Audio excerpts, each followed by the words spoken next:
And we should be live. Everything's just popped up. Hey everyone, just give me one moment to double check that everything is good in the studio. And yes, we are live. Welcome everyone. Thank you all for being here. I see the chat is incredibly busy today. Welcome, Reason Dances, XYZ, Adam Leuchter, Thunderous. Oh, well, guys, we have Thunderous with us, our special guest. Welcome, Thunderous. Hey guys, hope everybody's well and listening to the show, and hopefully we'll have some fun this evening. Yeah, I think everyone enjoys having you on. I think everyone enjoys the things you discuss. So yeah, we're discussing Dhul Qarnayn, and apparently you're hoping to bring a fresh perspective to this particular topic. Yeah, so please, off you go.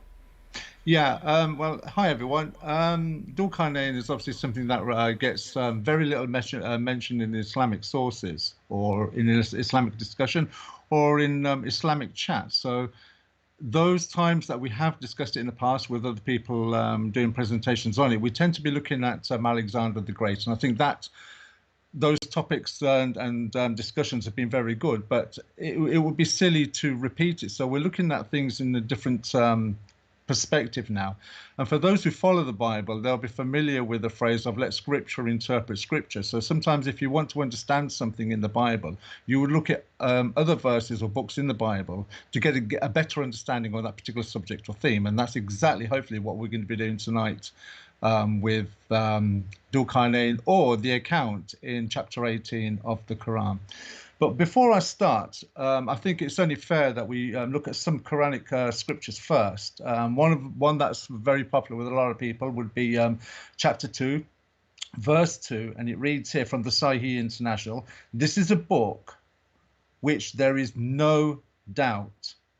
Picthal, no doubt. Yusuf Ali, guidance sure without doubt. Shakir, as a guide with which there is no doubt," so on and so forth. So we're getting the idea, and there is obviously chapter 11, verse 1, there's chapter 12, verse 1, there's chapter 15, verse 1. The idea is the Quran itself explains this is a book with no doubt. Another point that we want to have a look at is number 2, which is where the Quran itself says this is a book with which there is no discrepancy. So, for instance, you might look at chapter 27, verse 1, where it says here, these are verses of the Quran made clear. Okay, that's in the Sahih International. Picthal says a scripture that maketh plain. Yusuf Ali, clear again. Shakir, clear again. So we get the idea now. Allah Right. is saying in his book, this is a book made clear. This is a book that's easy to understand, a book that there is no doubt. So scripture is now going to interpret scripture, and it is Allah that set the precedence for this in his own book. This is not you and I or non-Muslims trying to analyze the Quran with say biblical or say atheistic lens. We're putting Muslim glasses on now, and we're going to look at things the Muslim way. Okay, so now we've settled that. I want to bring people's attention to something that I put on my YouTube channel the other day, which is Yasser Qadhi. Yasser Qadhi, in a short little clip I put on my channel, admits that up until the days of Muhammad, the Arabic language was progressing until it reached its pinnacle with Muhammad. Let me repeat that, because that's what Yasser Qadhi said. Islamic Arabic language reached its pinnacle with Muhammad. Now, does that not show there's a problem there for you, Lloyd? What problem do you think is there when Yasser Qadhi says the Arabic language reached its pinnacle with Muhammad? Um, well, I mean, we didn't plan this together, so I'm just kind of learning this as you're going. But Okay. Arabic Well, wasn't a fully developed language at that no. point in history. The Arabic language was only completed with the diacritical marks and such like a couple of centuries later. So there would have been very much confusion about the language. The dialects hadn't been fully resolved yet, so it wasn't properly written down. So I think that's probably just the start. Or have I missed anything? Well, the interesting thing is, and this is what other people miss. What the missing component is, when Allah was in heaven, he spoke to the pen to write the Quran. So what language would Allah have used? Arabic, of course. And what language did the pen write the Quran in? Well, here's the thing: the Quran would have been written in an unfinished version of the Arabic. So why didn't Allah have fully completed, fully modernized Arabic? You're being too intelligent and asking logical questions there, Lloyd. We want to look at this with Muslim glasses on, not intelligent atheist or intelligent Christian or Jew glasses. So if Allah is in heaven, he's asked the pen to write a book. That will all be done in Arabic. When Allah is speaking to the angels, what language is he using? Apparently Arabic. When Allah creates Adam and he asks Satan to bow down to him, what language is he using? You know, that's a very fair question. All right. Okay. Then when Muhammad says hello to the angels, what was the response the angels gave Adam? Well, don't forget though that each of these prophets received revelation in their language, Wait right? there. Yep. Wait there.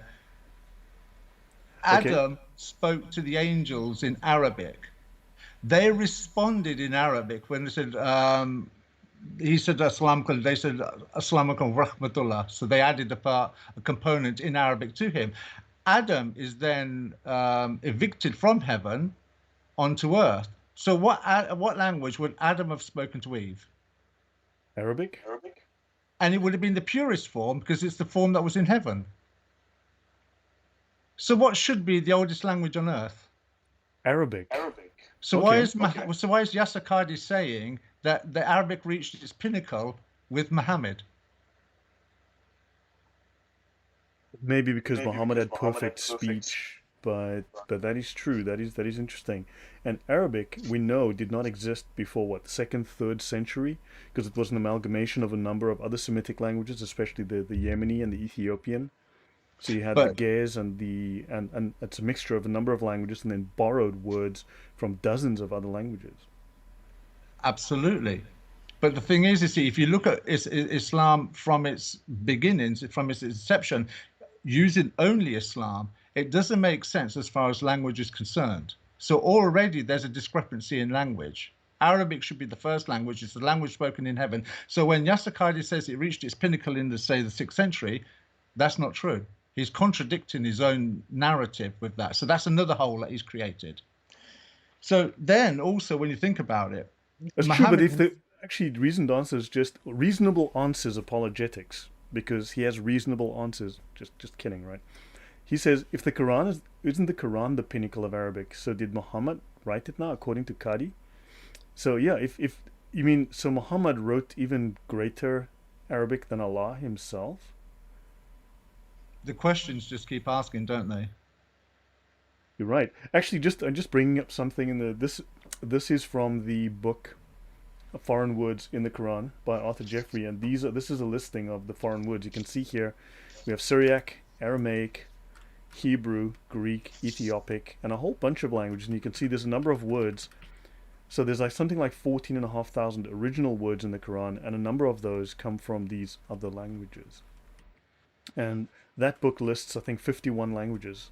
Here we 55 related languages. Yeah, sorry, go on. Yeah. Yeah. So Muhammad himself said, and I forget where this hadith is. It says that the first 3 generations of Islam from Muhammad's day were the purest. So that would be the Sahaba, the Tabayun, and the Tabayin. So the first 3 generations of Islam would be the best of generations of as far as Islam is concerned. Now, one has to bear in mind, they would have had the purest form of Islam that there was, because they got it basically straight, first hand or second hand, from Muhammad's mouth. Hence why he's probably saying these will be the greatest Muslims from my ummah, the first, second, and third generation. The point that I'm trying to get at here is, even if you give each generation a lifespan of 100 years, that will still be 300 years from the Hijrah. All right.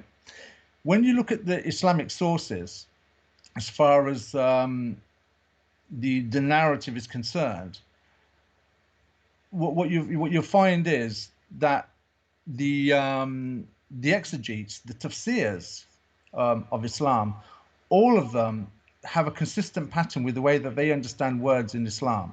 So we're talking about a pure language that came from heaven, that was given to Adam. Adam brings it to earth. Somehow, mysteriously, the language gets lost. It then reaches its pinnacle with Muhammad, according to Yassakadi. The first three generations of the Arabic language are going to be the purest form. The exegetes are not arguing about what words mean. But we find that the arguments come after, the more that the more understanding we have of what, well, not just what the Quran says, because the Muslims already know that, but what the non-Muslims say, but also what they find as far as geography and history is concerned. And we're going to look at that now. So if we go to the Quran, and we're going to start with, let's see, where's this? Is it verse 1883? So I'm going to use the Yusuf Ali translation of the Quran this evening, and it reads here, 1883, they ask thee concerning Dhul Qarnayn, say, I will rehearse to you something of his story. So what's the situation here? Allah is telling Muhammad, those pesky Jews and those pesky Christians, you know, it's a bit like the security guard. If I can just fill in briefly for the audience. So Muhammad needs to prove that he's a prophet, and these Jews want evidence. So they say, to tell us stories of the past that you should know. And they ask him to talk about Dhul Qarnayn. And Muhammad says, okay, give me 24 hours and I will answer. And then, of course, he asks Allah, but he doesn't say, Insha'Allah. So Allah gets upset with him. So for 2 weeks, Allah gets grumpy and doesn't talk to Muhammad. And then only 2 weeks later, does Allah then come back to him. So obviously Muhammad needed a couple of weeks to go and do some research. Absolutely. And you just think that this is not the first time that the Jews ask him a question of where he's to provide an answer, but we might look at that in a moment. So just going on with the Yusuf Ali translation, right? So it says here, the point is, so they've asked him a question, okay, tell us about Dhul Qarnayn. So those pesky Jews and Christians are going to ask him some tricky questions. The Dhul Qarnayn narrative, account, story, myth must have already been known prior to the Quranic revelation for those pesky Jews and Christians to ask Muhammad or to test him. So the story must already be there. Yep. You'll notice it's the Jews and the Christians. Now, the Jews have the Talmud, so they have the Talmud, but they also have, say, the Genesis to Malachi scriptures. We do not find this narrative in those scriptures. We find Gog and Magog, which was written by Ezekiel 1,000 years earlier, and at the end of the first century we have John in the book of Revelation in chapter 20, I think it's verse 2, where it talks about the end of the 1,000-year reign, Gog and Magog will be let loose and they'll go to the four corners. But that's an irrelevance. We just know that that's where the words Gog and Magog come from, but we don't need to be concerned with that at the moment. Where I'm going to with this is that the response then would have to meet the listener's expectations for Muhammad to be accepted, as the account is not in Hebrew or Greek scriptures. It would have to have been known via other sources. Right. Did you get the point? I'm going to bring this up.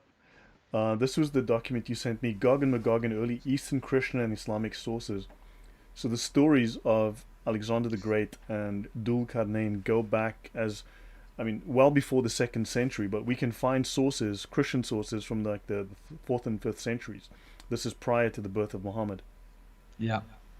So the story is around in various forms. The Yemenis have their own version. The Persians have their own version. The Christians have their own version. Ethiopians have their own version as well. Yeah, so it's very much, I mean, just before we came online, I was just saying to you, wasn't I, that it's very much like the flood narrative. We have the actual account of the flood, Noah's flood, in the Bible, but wherever else you go in the world, you get some kind of variation of it. You get the same sort of theme. The world was not a nice place. God destroyed it with water, and a family of people survived on a boat. You don't get a greater detail than that, but it's pretty much the same sort of thing wherever you go in the world. It's only the Bible that has the greater original detail. Right. So verse 1884 reads, verily we established his power on earth and gave him the ways and the means to all ends. So what do we derive from this? He was a Muslim as he was blessed by Allah. Who taught him the ways of being a Muslim? He was a world power as established by Allah, but who was he? Where on earth does he originate? Well, the When? Muslims, he's not named. Because Dhul Qarnayn is a title. It is not a name. So very conveniently, they don't know who he is. But he was supposed to be one of the four greatest emperors with one of the four largest empires ever at that time in history.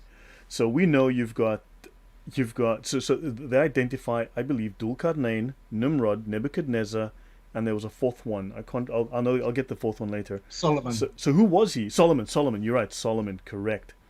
Solomon, yeah, Salman ibn Dawood, they call him, yeah. So, who was Dhul Qarnayn? Which of these, you know, it? I mean, who? If he was a genuine historical figure, then who was he? If he had one of the four biggest empires of that period of history. And it's the interesting thing is when we look at world powers historically, particularly when we're looking through the lens of the Bible, we find that there were seven. Pause a Six. second.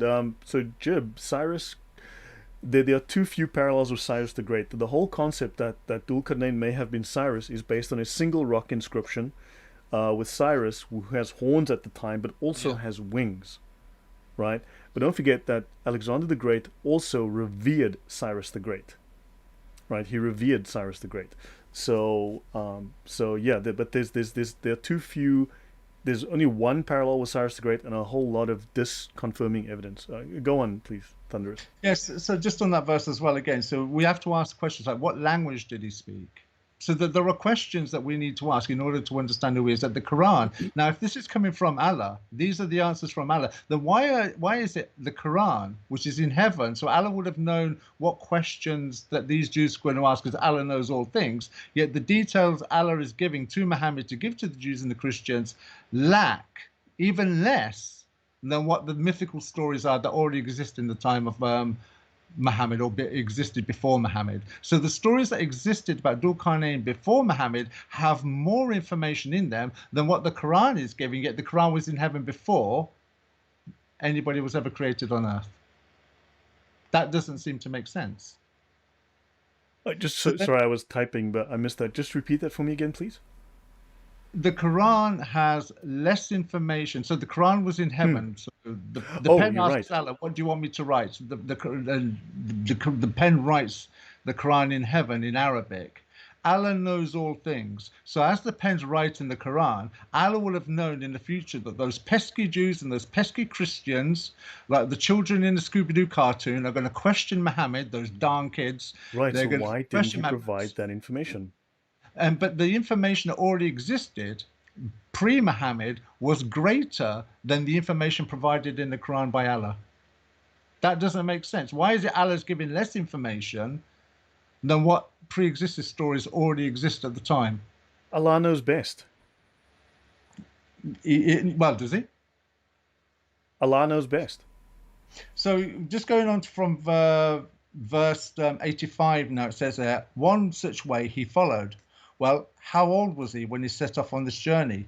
The reason why I ask this question is when you look at the Bible and you find certain people are doing certain things, let's say a certain king, whether it's in the Judaic line or whether it's in, say, secular history, or if a person's doing a certain thing, there's two dates you normally get: the date of the reign that he did it, or his age when he did it, or his age when it Mm-hmm. happened. We don't find this information, yet it's supposed to be the same God that revealed the previous scripture. So a narrative, a historical narrative is being given here. We do not get the date of his reign when he did it, and we do not get his age when he did it. Yeah, we That's know not he was born in what, 356. He would have died in 324 at the age of 32. And I just had up on the screen, I had the size of his empire, which was enormous for the day. He was born in Macedonia, just a year Yep. above Greece, right? This is Troy here, and he went all across Asia Minor, into Egypt, into Mesopotamia. Now, here's the thing. If Dhul Qarnayn had the largest empire and had the whole world under his power, how come we don't know who this historical figure is?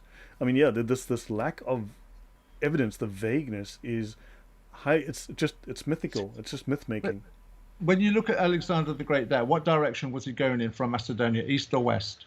East, But which direction is Dhul Qarnayn going in? the setting sun, west. There's another question that needs to be answered. Fair enough, yeah, because according to, yeah, he goes, if you go to 86, he reaches the So setting place of the sun. But just before we go to Yeah. 86, 85, it says there, right? So I'm asking the question, well, who was with him? When a king sets off on a journey, is he going with his friends? Is he going with his family? Or is he going with a battalion of people? He takes an I army. mean, he would go with his army. Whenever a king goes somewhere, back in those days, they would take their army with him. Yet there is no mention. It's kind of alluded that this guy is walking on his own to some kind of direction of nondescript. We don't get any information as to where he's going or why he's going there. What's his motive? Then we get to 86. Okay, it says here in the Yusuf Ali again, until when he reached the setting place of the sun and he found it set in a spring, murky water. The Sahih International reads it, he found it as if, in brackets, as if, that's in parentheses, because it's not in the Arabic, setting in a spring of dark mud.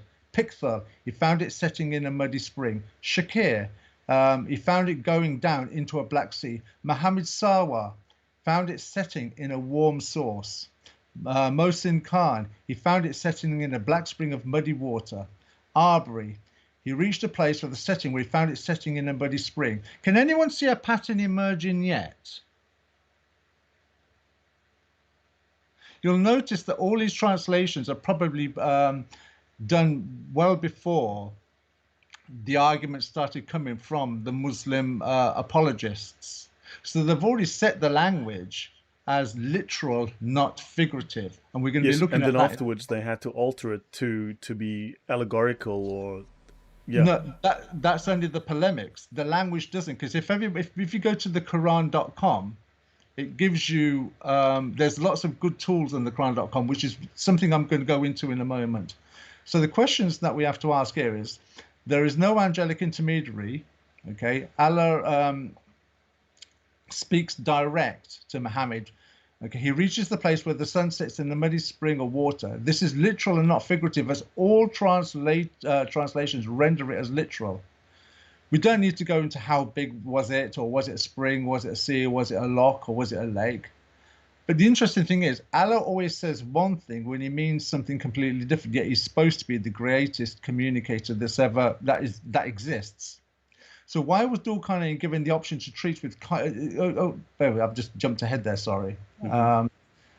The rest of the verse reads, we say to Dhul Qarnayn, either thou shalt chastise them or shalt treat them with kindness. So he comes across a muddy water, meets some people, and Allah is basically saying, well, punish them or treat them with kindness. But yet we get no understanding as to what the situation is, as to why Allah is giving Dhul Qarnayn the command, whether to punish them, whether to treat them with kindness.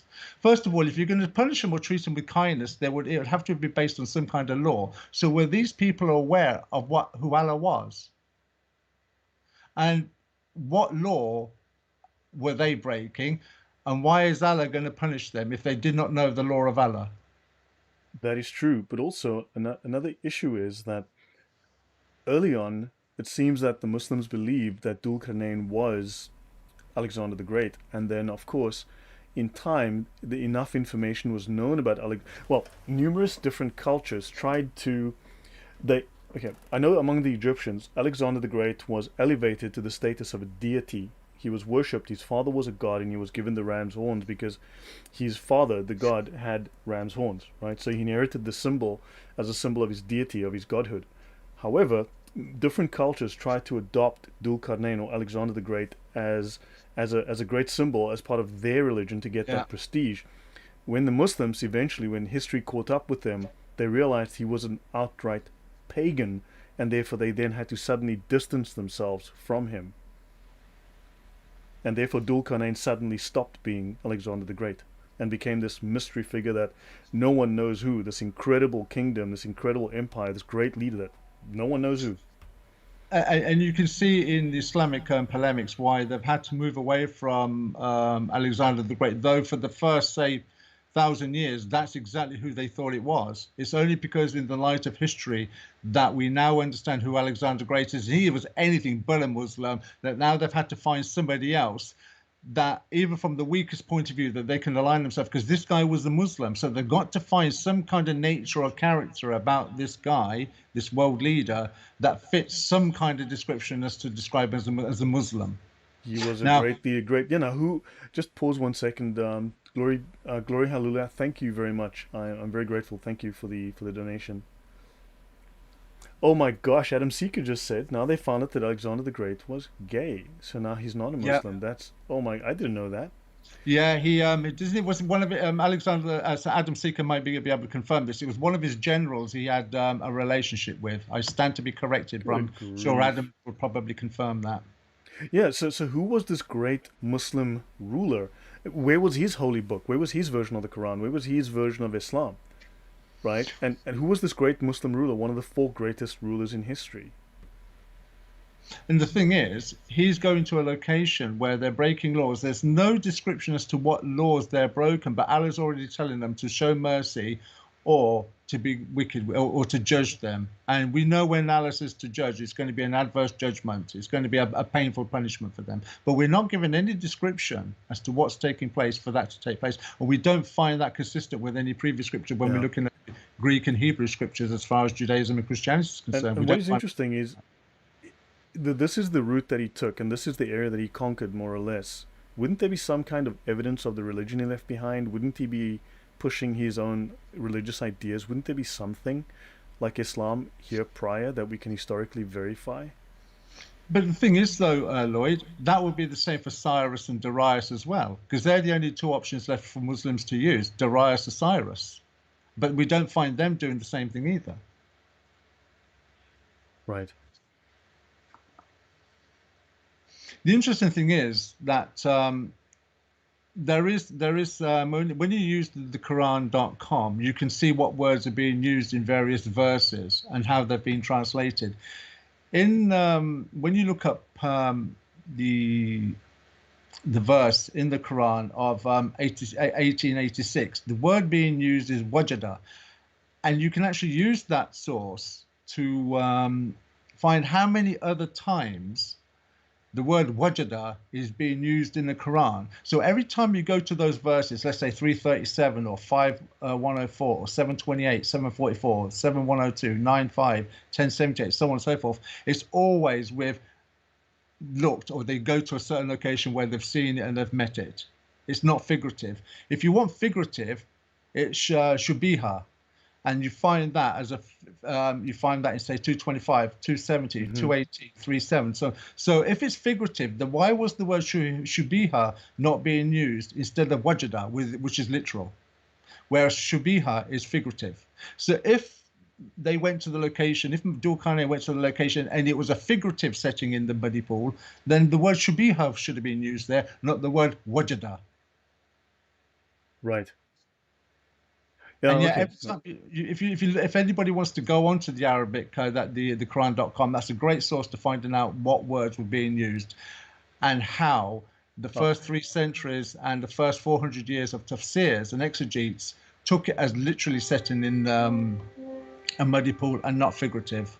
and also he's called. I mean, he is called the two-horned one.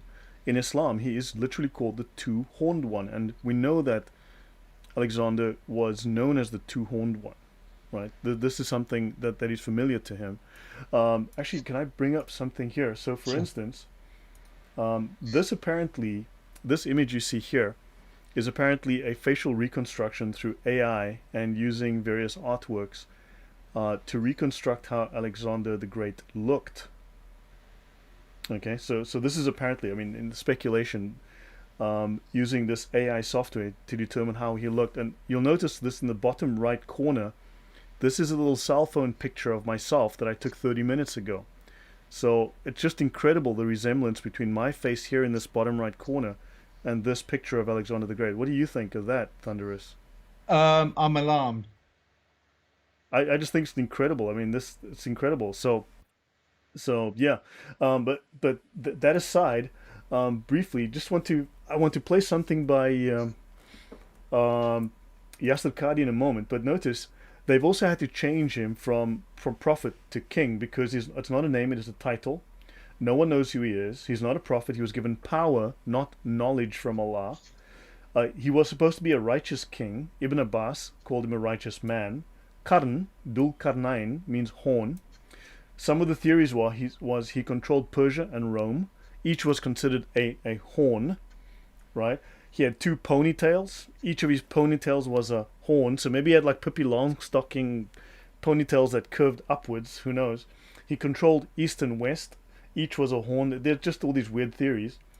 And of course, the story in chapter 18 of the Quran, Surat Al-Kahf, the cave, it was revealed in response to the efforts by the Jews of Mecca to discredit Muhammad, right? And can I just play for like a minute and a half this story by Yasser Qadi? Because this might be enlightening for everyone, just so that they can hear what Yasser Qadi has to say. Would that be all right? Mm-hmm.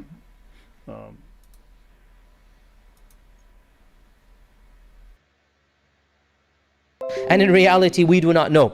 Also, there is this Islamic legend that is very popular that Dhul Qarnayn is somehow Alexander the Great. No sound? And the fact of the matter is that...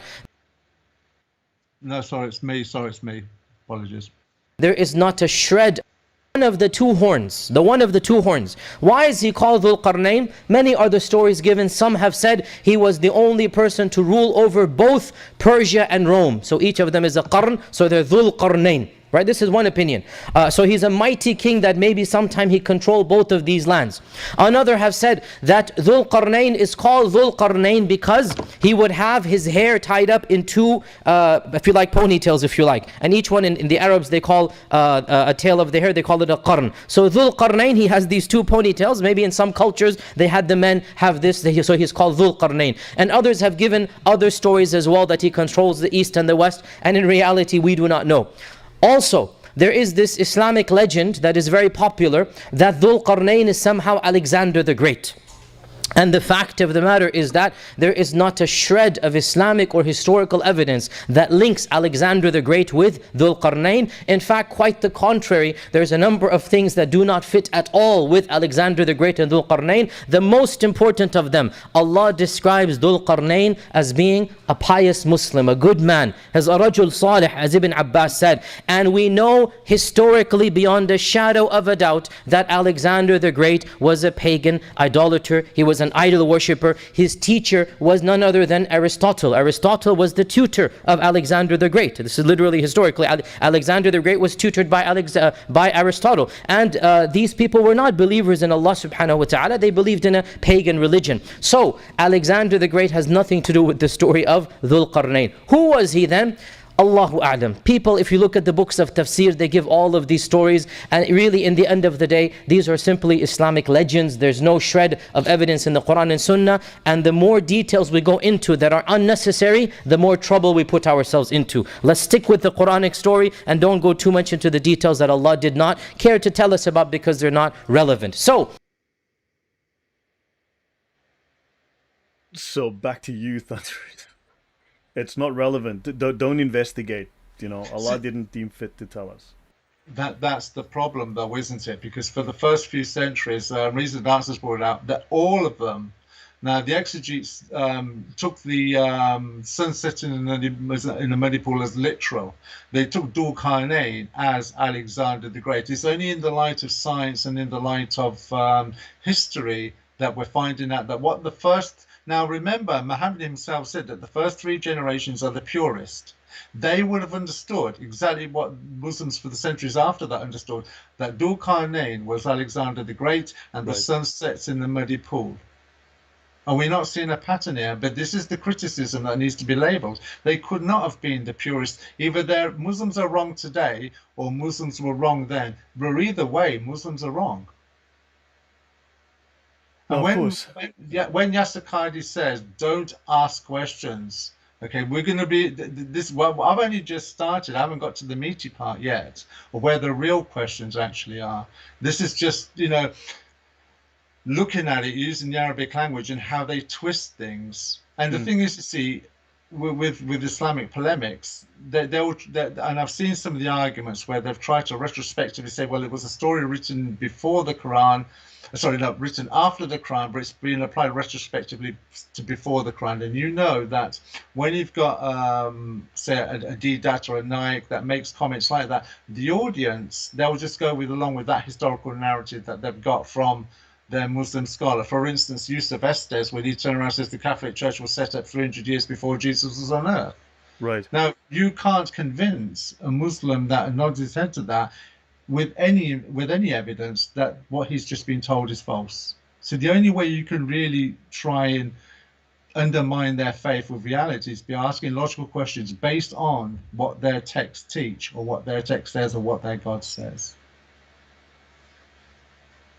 So Right.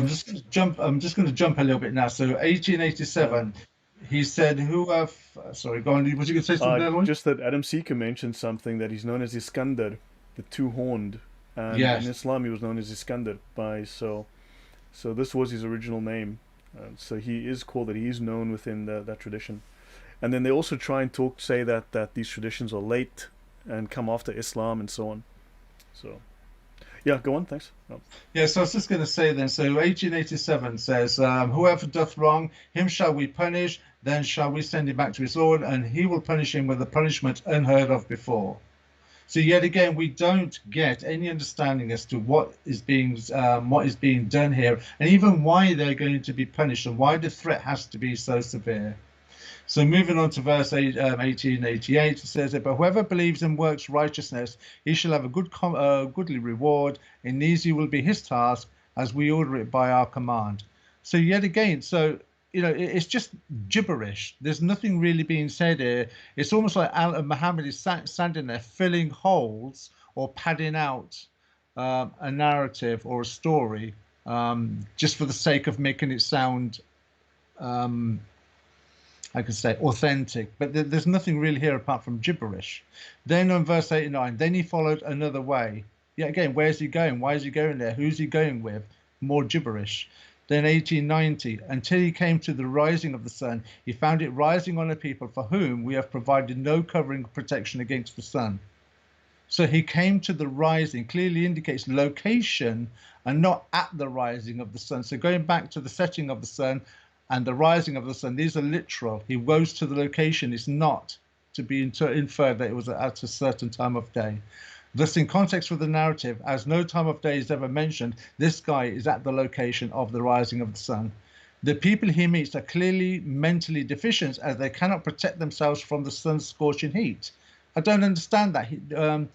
We had provided no covering or protection against them. So why are the people standing in the shade then, if they've got no protection from the sun? Does that make sense to you, that they're intelligent human beings and they don't have any protection from the sun? So there's no shade. They can't build something to protect themselves from the sun's heat. It's just meaningless. It has no. I don't understand. If this book is supposed to be for mankind, so we can learn something from it, what are we learning from this? Look, the Quran. We know the New Testament and Old Testament are utilized by archaeologists to either locate things that they're trying to find, or to identify things they have found. We know that the Gnostic Gospels and the Quran have literally zero archaeological value. Right, then verse 92, then he followed another way. Where's he going now? It's like, this dude needs an update on his TomTom, because Allah's GPS keeps sending him in circles. Then 1193, until we reached a tract between two mountains, and he found beneath it a people who scarcely understood a word. So here, you see, Dhul Qarnayn now comes across a community of people. They scarcely understand a word. So how is he able to communicate with them? How did he communicate with them if they scarcely understand a word? How did they communicate with each other if they scarcely understand a word? Verse 1894, they said, "Oh, Dhul Qarnayn." Well, hang on a minute. They barely understand the word, but they now know who he is. "Oh, Dhul Qarnayn, the Gog and Magog people do great mischief." There's that ambiguous word that Islam loves to use, mischief. Shall we then render thee tribute in order that thou erect a mighty barrier between us and them? A tribute is a payment of sorts. So they were industrious, yet they scarcely understood a word. So they must have had some kind of reward for him, a payment. So they scarcely understand a word, but they understand currency and gifts and tributes. Does that make sense to you? None of it makes sense. I mean, it's myth making. It's fan fiction. It's childish fan fiction. Yeah, Now, and as Thaddeus says, that he followed a road. I mean, like, who can write a verse like that? Can you write a surah like that? He followed a road. but that's repeated 3 times though. He follows a road. He follows a road. He follows a road. And these are verses. Wow. So the crux of the matter is when we get to 1896, Yusuf Ali, bring me blocks of iron at length. Then we should. Then he filled up the space between the two mountain sides. He said, "Blow with your bellows." Then he said, he made it red as fire. He said, "Bring me that I may pour over it molten lead." This would be, now bear in mind, this would be the greatest architectural event in the history of building architecture. Yeah. This one says This was the copper, not greatest. even lead. This is it covers it in copper, so it's Oh. made in iron, then covered in some say Oh, my bad. Yeah. brass, Sorry. yeah, or copper. So this would be the greatest architectural building since men building buildings. This would be the greatest industrial event in human's history. Where is the evidence of the furnaces required to make the iron blocks? Where is the evidence of the technique to have the iron covered the wall in brass? How long did it take to build the greatest architectural structure in human history? How many men did it take to build the wall? Why is You there could no neither scale it nor tunnel through it. And as we know, this one says Salam's quest for Alexander's wall. And where did he end up? He ended up in China, and he ended up where?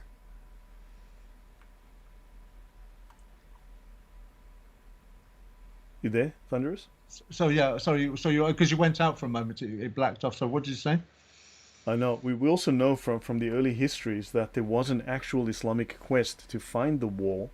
They ended up in And of China. course, this Salam and his quest for Alexander's wall. Now, this is obviously not clear in the history, but by some accounts, he ended up in China. And what is the big wall we have in China? Well, it's a big stone wall, isn't it? It's True, not but between the Great Wall, and he ended up at the Jade Gate in China, on the southeastern side of China. So he goes and finds the Great Wall, and apparently that's Alexander's wall. But they've had to find something. But the thing is, it's easily disproven because it's not made of iron, it's not covered in lead, and it's not between two mountains, and anyone can scale it. That's crazy. Yeah, exactly. You could climb the Great Wall. I think it would be possible. Ah, yes. Sorry. So for Adam says there are Negroes, Zanj, and Yeah. for whom we had not provided cover against the sun, Ah. and in the way of clothing or roofing, as the land could not support any structures. Okay, so they had quicksand, I guess, as their ground, and they had underground tunnels into which they would disappear at the rising of the sun, and out of which they would emerge when it was at its highest point, at its hottest. That makes no sense. But the thing is, with Adam Seeker's quite correct. I didn't want to bring that up because the English translation for the word zanj is actually an unpleasant word that I didn't want to use on the airwaves. Yeah, So I'm sorry. No, okay, yeah, you're right. Okay, let's YouTube strike that comment. okay, so there's no record of this event. Why is there no folklore, tale, myth, isnad of this event? What I'm trying to say that is that every time that there's like an event in human history, this will be the greatest industrial event in human history, yet there's no evidence of it. There's not even any folklore of this actually taking place within an area or within a community of people, yet you would expect that there would be some historical recounting passed from one generation to another of this wall event taking place, yet there's none. Now, to grasp the enormity of it, one only has to look at the Great Pyramid in Egypt. The structure is built using 2.3 million stone blocks, each stone weighing between 2.2 and 2.3 tons. This is not taken into account the 15-ton beam blocks. Using simple building principles, the bottom of the wall will have to be bigger to hold the weight of the wall, and it will have to go conical or pyramid shaped as it reaches the point of the summit for the weight to be distributed. Modern day skyscrapers reflect this principle. That is to say, you have a big foundation, and as the building goes up, it tapers off so that the weight is evenly distributed. And Yet Dhul Qarnayn, with Allah's blessing of intelligence, has the top of the mountain heavier and bigger than at the bottom, like an upside down pyramid. The mind boggles. And that makes no sense, engineering sense. And if their land could not support any structures, how could they have tunnels under land that could not support structures? Would you build tunnel on unstable land? I mean, would you mine where land could collapse and collapse on those tunnels? And how can you build this massive wall on a land that could not support any houses even? or build it upside down. But even if that is, let's just, give the benefit of the doubt. If you're building a structure between two mountains, what's stopping people walking around the mountain? It's very much like when in Islam it says they teach that Noah's flood was regional, it wasn't global. Well, what's the point building the ark? Why not just go to a location that was elevated where the flood waters wouldn't even affect you? It doesn't make any sense. So these people where this wall is trying to keep Gog and Magog apart, why did they not just walk around the mountain? Scale the mountain, scale the wall.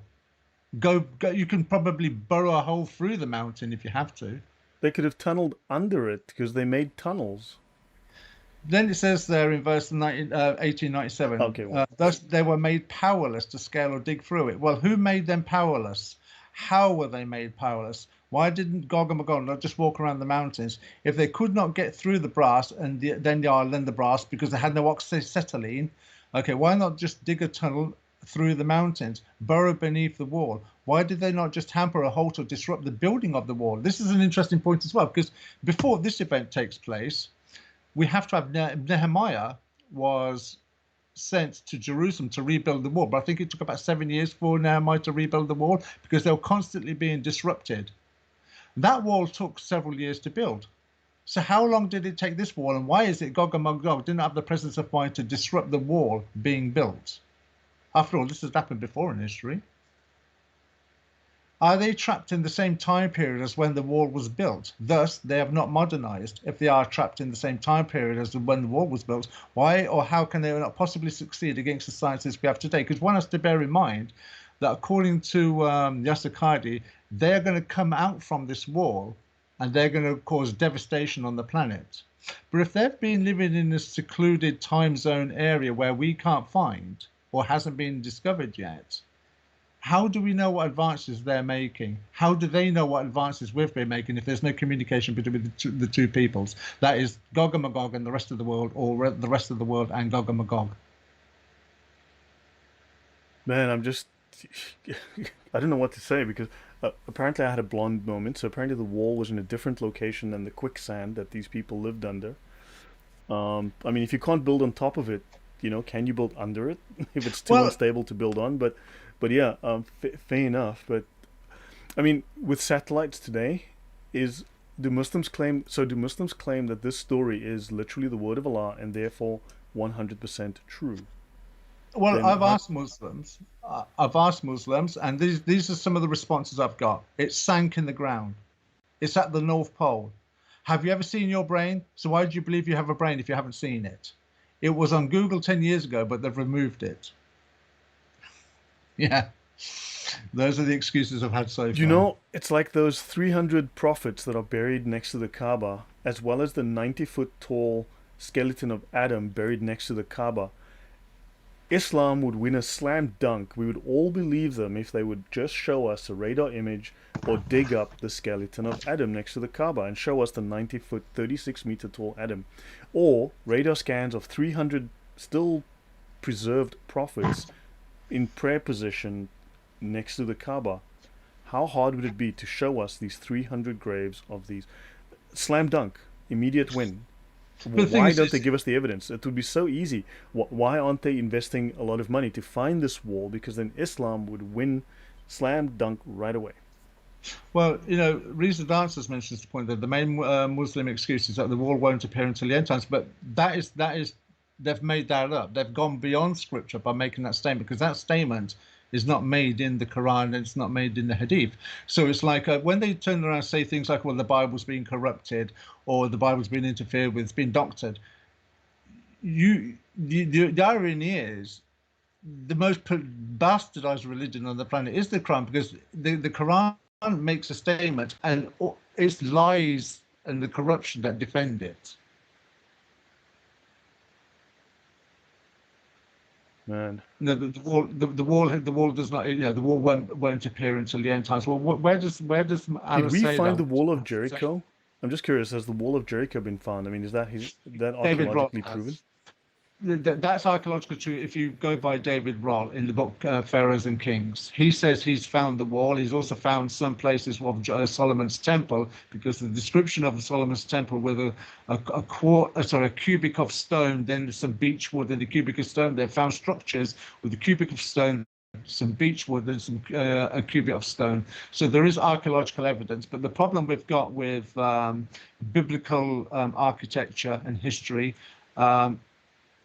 there is Egyptology, and Egyptology is the, if you like, the calibration of time for many historians. And anything that throws out the Egyptology that's been set up in the 1850s gets thrown under the bus, or is twisted and contorted to make it fit the narrative of Egyptology.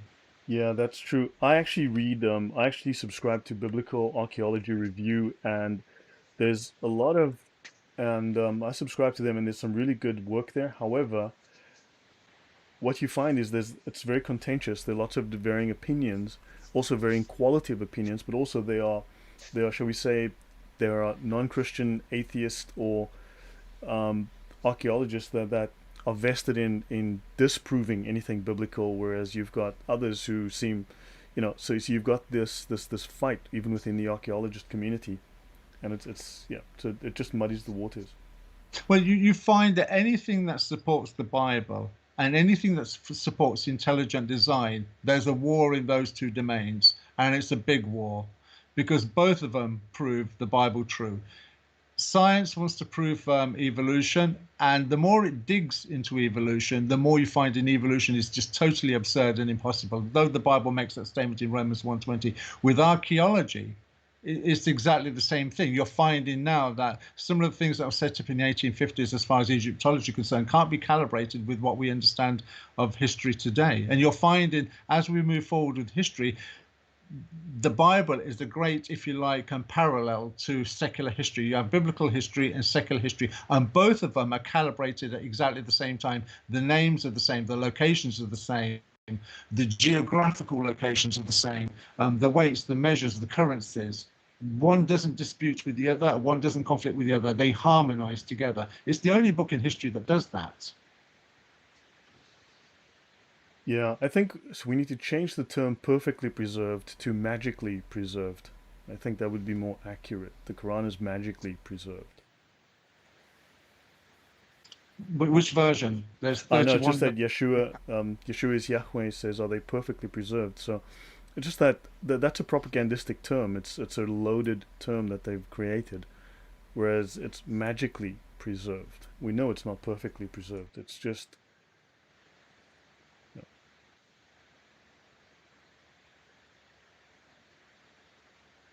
the bodies. I know. Recent answer is the bodies of the prophets. Oh, sorry, the 300 perfectly preserved prophets. Yeah, they're supposed to be, according to Islam, apparently prophets, their bodies will not decompose after death, right? So therefore they are all apparently in prayer positions next to the Kaaba, and their bodies have not decomposed. All they got to do is dig one up, and they'll have a very strong case for Islam. But for some reason they seem very insistent on concreting the whole place over, which they've done. And so sorry, Thunderous, go on, please.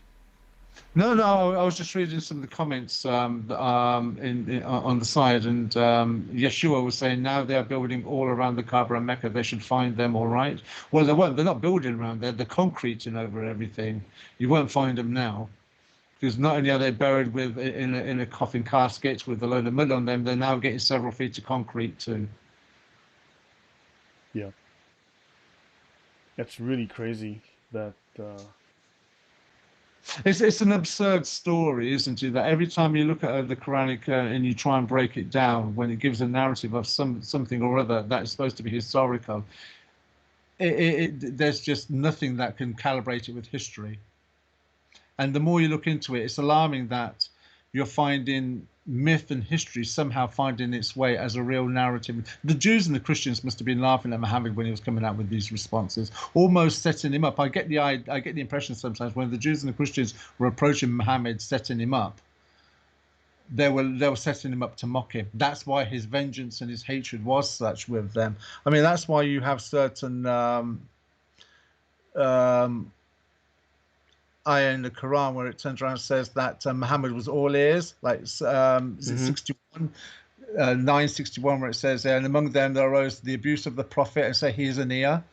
Well, you get that now with this narrative. He heard a story, so they already know who he is and what kind of person he is. He's listening to a story and he believes it's real. They then ask him a question and he gives them the answer, and somehow it becomes the Quran. Right. Just like the in 532, 533, a line from the rabbis written in the Talmud suddenly becomes the words of Allah. Yeah. Yeah. And here's the list of, for those who are curious, I just did a search here. These are Sunan Ibn Majah and An-Nasai, showing that Allah has forbidden the earth to consume the bodies of the prophets. So this is, of course, I did show you the 200-foot long grave of Adam in Yemen, or in Oman, but notice that hadiths are disappearing from these collections, right? These people are cleaning up various verses. They're rewriting the English versions. When you look at the translations, they're very different, and some hadiths are starting to disappear. It's been happening for many years now. Yeah. Well, So, you can see why that is now. That you'll find if the system was to go on for say another 100 years, 150 years, you'll probably find that there won't be any hadith anymore. It will just be Quran only. yeah. But then the thing is, to see if you're going to start destroying the hadith because of the stories that are found in the hadith, there are more absurd stories in the Quran. That where do you draw the line there then? I mean, this is. I mean, clearly, this is. I can't find alive in their graves, which is very interesting. The prophets are alive in their graves, so. Or as Samuel Flores says, the religion of abrogation and confusion. Yeah, true. Agreed. Agreed. If this is If true you- history, if this is the word of Allah, then why can we not verify any of this archaeologically? And the interesting is, if you read the Quran in the way that it's put together, then it is confusion. But if you put it in together, if you read it recalibrated so it's in revelation order, then it becomes devastating. And that's one of the things as well that I find quite interesting is why have they not released the Quran in order of revelation? Why do you think that is? I think you'd see the manipulation, you'd see the confusion, the haphazard nature of it. It's designed to confuse already. It's deliberately jumbled up to confuse. Thank you, Catholic publicist. Go on, please, Thunderous. And I was just saying that if they did release the Quran in revelation order, then it becomes obvious what the Quran is all about. The further you get towards the end of Muhammad's ministry. And how would you define? What would you define that to be? Belligerence and hatred. Yeah. I was going to use the word hatred. That's one word I would have used. Yeah, I mean it's very clear. Now we didn't go into a huge sort of documentary discussion in terms of the old documents, the Syriac documents, the Ethiopian documents, the Aramaic documents, the Greek documents, the Egyptian documents on Dhul Qarnayn and the early Islamic views on him. We didn't do that, but just from this, it's clear to see there's a huge issue with this myth, and it's known to be myth that came from much earlier. These myths all developed shortly after the death of Alexander the Great. Yeah, but can you imagine the logistics of trying to collect that amount of iron to build a wall the size of a mountain? Impossible. It's simple, exactly. Then the logistics of having to have a foundry set up to melt the oil, the iron down to make blocks.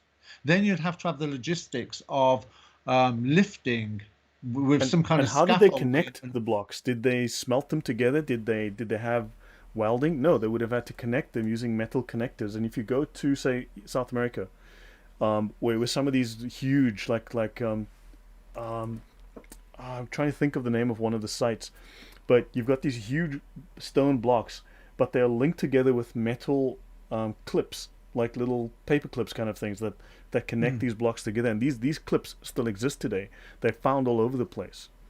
So how did they connect these blocks together? Even if the Muslim could turn around and say, well, that's what the brass or the copper was used to, if you like, reinforce the block so the wall wouldn't come tumbling down. Okay, let's even give them that. but the logistics of the scaffolding in itself would be the greatest scaffolding event in human history. That's also true. And Oh. also the lifting, the hoisting of the blocks to get to the top of the mountain will be the greatest event in itself Fair in enough. human history. And Reasonable Answers Apologetics tells us that Allah sent the iron down from heaven. Duh. Problem solved. I guess so. And Arnold and Nathaniel says they're using logic, common sense, and evidence and truth. Please stop it. What else have we got to go with? If we weren't going to use any of that, the show wouldn't exist. Yeah, well, look, I mean, as Christians, we want to see the archaeological evidence. We want to fight for the truth. We want to look. We dig. Well, with the Muslims, whereas Yasser Qadi was, don't ask questions, just, or you'll lead into trouble. This will lead us to trouble. And this flies in the face of what the God of the Bible says, because if you go to Proverbs chapter 2 verses 1 to 5, he actually says, dig for it as for hidden treasure. So learning is something important to him. If you go to what Jesus said, he says, keep on seeking, keep on knocking, keep on asking. So keep on seeking, keep on knocking. That's a very proactive thing to do as far as education and knowledge is concerned. And yet Islam is totally the opposite. It is a case of blind faith. Listen and follow. Yeah, sent down as a reference to the scientific miracle of iron. Here's a question. If the Quran was magically preserved, how come the black rock, the black stone, wasn't preserved? Isn't that so important? Well, where it's been fondled by women that have sinned. That's why it's turned black. Yeah, but why was it broken? Isn't this, if this is Allah's holiest thing on earth, wouldn't he preserve it? Was it the Karmatains or the Karmians or something like that? The Karmatians, they stole it and took it to Bahrain. I mean, like, you'd think, like, okay, that's odd. And then they smashed it like an idol? They smashed it, yeah. They smashed it and then sent it back. Did they send all of it back, or was it some of it back? They had to reassemble some of it, so some pieces were missing. They had to re-glue it, and they stuck it into that. I mean, just black pebbles. Yeah, exactly. None of this makes any. How many times has the Kaaba been attacked as well? It's been rebuilt multiple times. Even the door that I read so far, that door in recent history has been replaced like 6 times. And how many people have died when they've gone on pilgrimage? Too many. Too many. Yeah. Mecca is a death trap. Let's have it right. And Mecca's been covered by locusts, and when it floods, the sewage overflows, and you have floating poo. Yeah, man, this is yeah. I mean, there's more questions. Where's the archaeological evidence? Where is the very clear answer? Why are we told by this PhD, Yasser Qadi PhD, that don't ask questions, or this will lead us into trouble? This is something in itself as well. When you've got an intelligent man like Yasser Qadi, who clearly is an intelligent man, how does he live with himself following a faith system that he knows does not answer the questions and lies to its adherents? And he himself is a gatekeeper to the lies. He's part of the gatekeeping. For instance, the Quran, the narrative has holes in it. Don't ask me to write down what on a mushaf what's in heaven. That's a damning indictment. And your role, as far as trying to get to help people understand who God is, and the only way you can do that is by deception. How is that any different to the Pharisees of the first century? And look at the way that Jesus condemned the Pharisees in the first century with John 8:44. You are from your father, the devil. He did not stand fast in the truth. When he speaks a lie, he speaks to his own disposition. And yet the Yasser Qadis of today are doing exactly the same thing. How much of a reprehensible man is Yasser Qadi then? I think he's in a tough position. He's in a very tough position. He cannot afford to tell the truth. It's already cost him too much. So. But to lie upon lie, but then the thing is to see, if your whole premise is a lie, which is what Islam is, all you can ever do is lie to defend it. Truth does not defend lies any more than lies are required to defend truth. Truth defends truth and lies defend lies. It's really that simple. Adam says, I clicked on the next hadith. No, I had the right one. I pasted the one that you gave me, but it's not saying the right thing, Adam.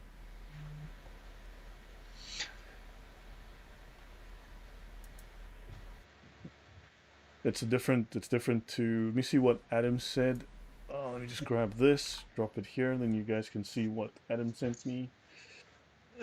KC says Yassakide is not intelligent. He's a devious Scalia. Yes, but I still hold out. I think he's an intelligent man. He's clearly educated. I mean, Yeah. he studied at what, Cambridge or Oxford, Cambridge, and he has a PhD. Oh, this is the right one. It's just, it's just, yeah.